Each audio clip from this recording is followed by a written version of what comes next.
Sono passati 40 anni da quando è stato costruito. 40 years has gone since Pershing built its first boat. Each new model, each new series has been an evolution of the previous one. Nevertheless, despite the passing of time, the changing of trends and styles, new ideas and projects, the identity of the brand has always remained the same. The timeless blend of elegance and sportiness that has always defined Pershing, and it remains just as evident in this latest series, the Gran Turismo line, to which the GTX70 belongs.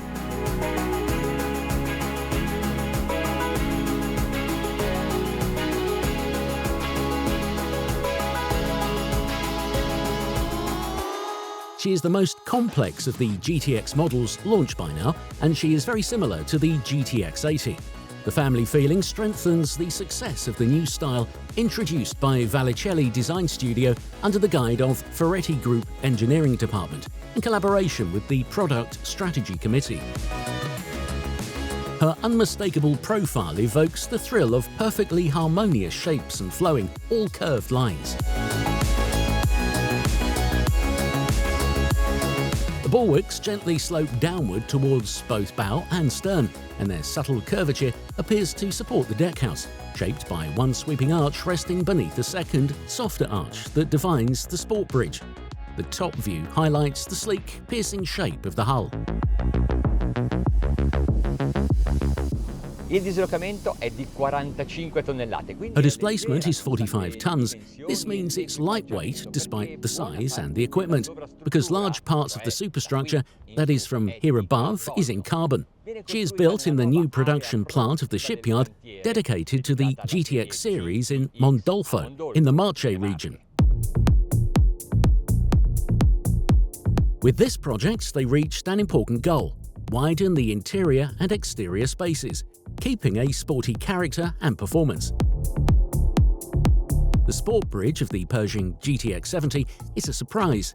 It's there, but you don't see it, allowing you to enjoy steering the boat from outside without the bulk, even stylistically, of a traditional flybridge. 3 poltrone di pilotaggio e una prancha. 3 helm seats and a stunning dashboard. Now imagine being enveloped in the softness of this seat, steering the yacht from here using the controls integrated into the armrests.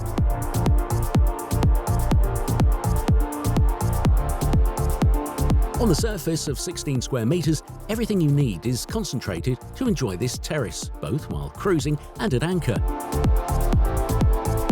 There's a fully equipped galley unit, a dining table that can be double in size, and a sofa with a backrest that extends the sun pad's length. Upon request, an innovative manual bimini with carbon fibre arches that can shade both the dining area and the helm, or alternatively, carbon poles that can be mounted along the perimeter to stretch a light canopy between them. To reach the bow, instead of using the walkways, you walk through the salon. The modular furniture allows you to switch from a living area layout to a vast expanse of cushions. Nessuna fatica. Il tavolo. It requires no effort. The table lowers electrically, and carbon poles can be inserted around the perimeter to support a lightweight awning that shades the entire area. With these lateral terraces, the beach area becomes the true star of life at sea, greatly expanding the usable space. It covers 24 square meters. The aft platform is a large lift system that allows you to launch and haul the jet ski or tender up to 3.25 meters in length, or it can be leveled with the terraces. The transom structure can house either a sofa or, as in this case, a sun pad upon request. The cockpit is sheltered underneath the Sportfly and is furnished with a C-shaped sofa and an extendable table. This space too becomes an immense shaded lounge area. The outdoor lounge connects with the interior by opening the sliding glass door and lowering the window panel.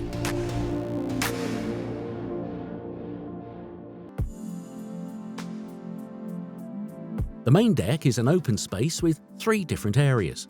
All'ingresso la cucina che con I suoi mobili bassi. At the entrance, the kitchen, whose low-profile cabinetry gives a pleasant sense of airiness, though storage space is abundant yet subtly integrated.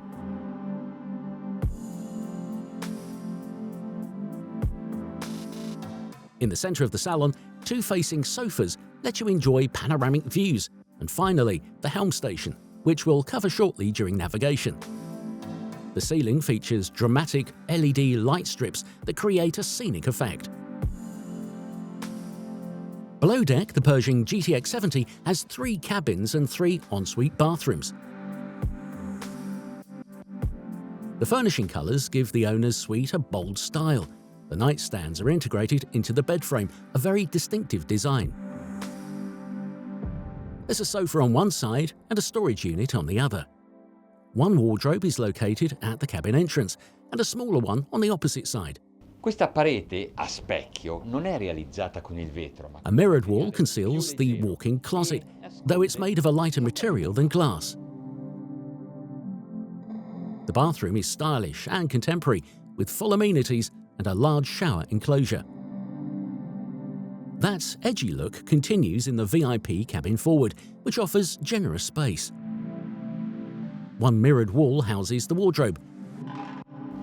la finestra. The window is placed at just the right height and is long enough to let your gaze sweep across the seascape.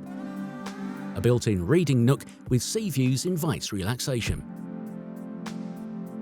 Finally, the third cabin benefits from increased habitability thanks to athwartship bed placement. The bathroom is just as comfortable as the VIP's. A utility area has been carved out in the corridor. The crew cabin with 2 bunks is accessible from the forward hatch.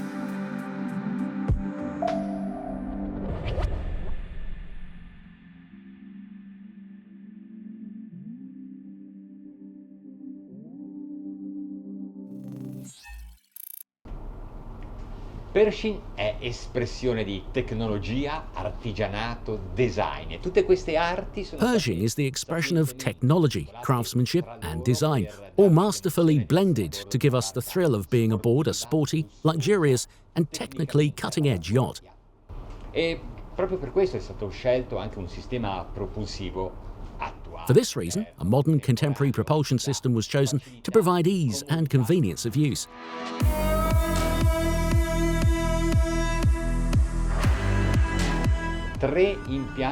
There are 3 Volvo Penta IPS 1200 units, each tuned to 900 horsepower. È un'entrata implanata, direi.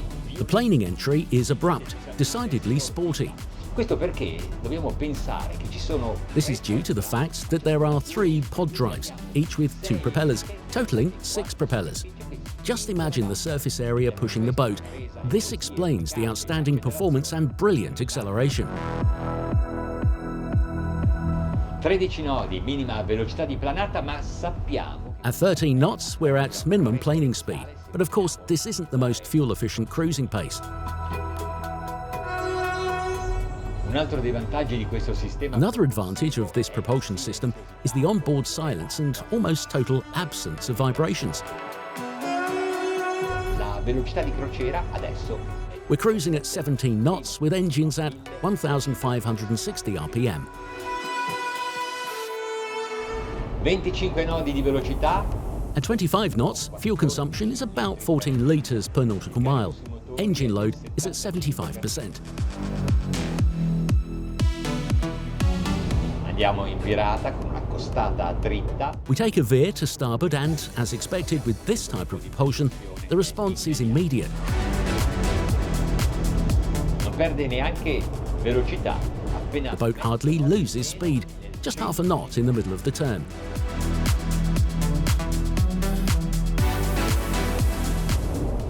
dolcissima sulle nostre onde. It handles our own waves with incredible softness. Today's conditions aren't challenging the hull, and this was the only way to feel even a slight impact at the bow, which is almost non-existent. Velocità di crociera di questo Cruising speed for this nearly 22-metre yacht is 30 knots. Now, full throttle.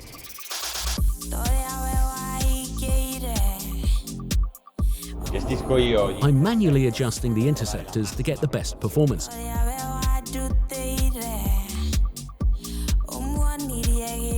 Abbiamo passato. We've exceeded 35 knots. resta stabile. and the yacht remains perfectly stable at this speed.